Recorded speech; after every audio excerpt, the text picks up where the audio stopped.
If walking has started to feel harder than it used to, you are not imagining it, and you are definitely not alone. A lot of people brush it off as just getting older, but there is actually a lot going on beneath the surface, and understanding it now can make a real difference in how independent and mobile you stay in the years ahead. So let's talk about what is really happening, why it sneaks up on so many people after 60, and what you can start doing about it today. The first thing to understand is what is actually changing inside your joints as you age.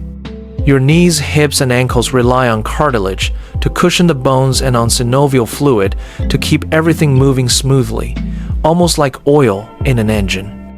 Over time, that cushioning naturally thins out, and the fluid that keeps things gliding becomes less abundant. This is why stairs that used to be effortless start to feel like a workout, and why getting up from a chair sometimes takes a second attempt. It is not weakness, and it is not laziness. It is simply biology. And once you understand that, it becomes a lot easier to address instead of just accepting it.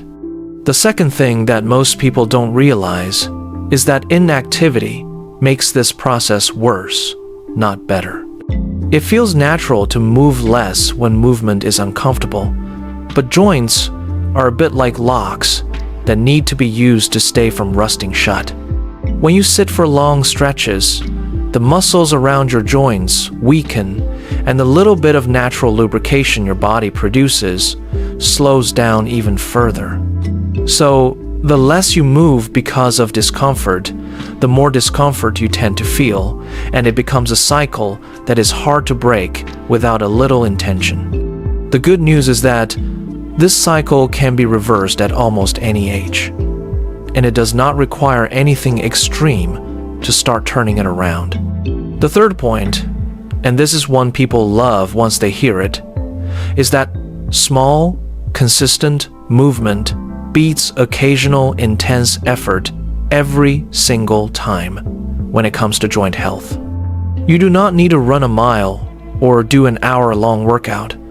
Just 5 to 10 minutes of gentle movement, like walking around your living room, doing ankle circles, or light stretching in the morning, keeps the synovial fluid circulating and keeps the muscles around your joints from getting stiff. Doing this daily, even in small doses, tends to produce far better results over months than doing something intense once a week and then feeling too sore to move for days afterward.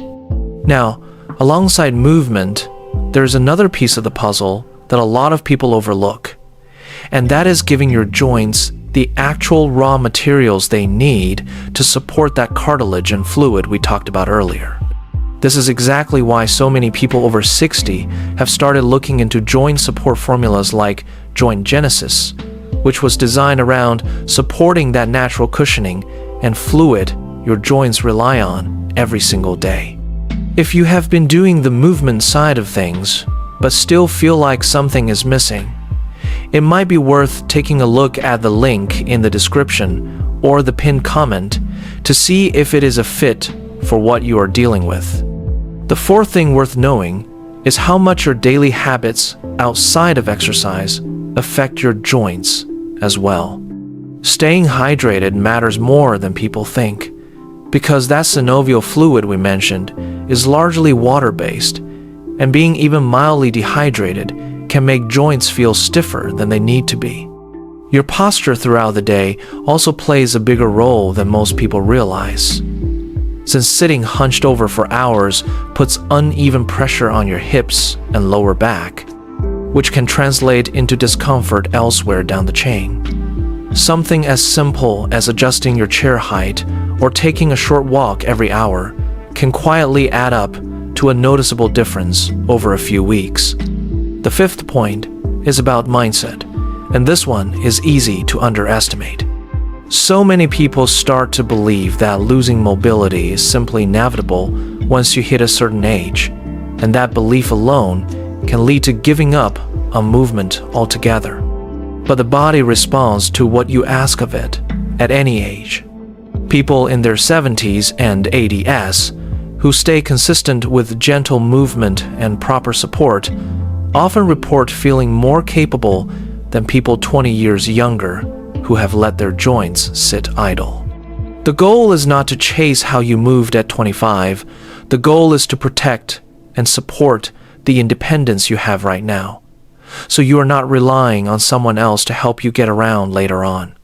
Putting all of this together, the real takeaway here is that losing mobility after 60 is not some fixed inevitable outcome. It is usually a combination of natural wear, reduced movement, and missing nutritional support, all of which can be addressed starting today. Small daily movement, proper hydration, better posture, and giving your joints the support they need can genuinely change the trajectory of how you move and feel for years to come. This is also why so many people in this stage of life have added something like joint genesis into their daily routine, since it was built specifically to support the cartilage cushioning and joint fluid we talked about earlier in this video. If walking has been getting harder for you or someone you love, it is worth checking the description box or the pinned comment to see the details and decide if it makes sense for you.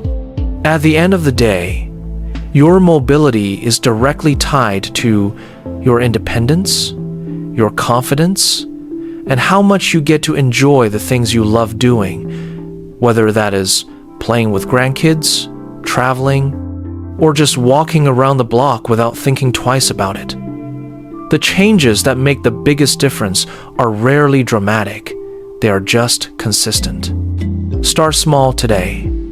Stay consistent and give your body the support it needs, because the version of you 5 years from now is being built by what you choose to do right now. If this video helped you understand what is really going on with your joints, do yourself a favor and share it with someone who needs to hear it too.